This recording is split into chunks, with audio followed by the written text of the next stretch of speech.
Primer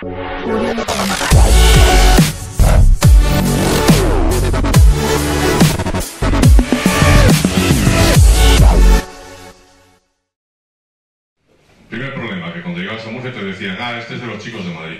Voy a convencer a la afición y a la ciudad de que los chicos de Madrid resulta al caos mundial en 10 segundos. Esto depende de que un balón pegue en el poste y entre o pegue en el poste y salga. Y en un segundo te puede cambiar todo el futuro de la temporada. Puedes agarrar la que escribes y borras. Real Madrid Schalke, se acabó, ya pasó, adiós. Ya no tienen más responsabilidad los modernos, se incendia Twitter. Se incendia Twitter. ¿Qué quiere decir? Que en Madrid todo se magnifica, todo.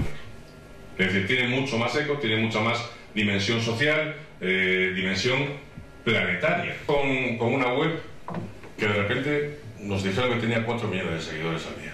Van a comprar la camiseta del número 7, la bufanda del club, van a comprar la bota de no sé quién.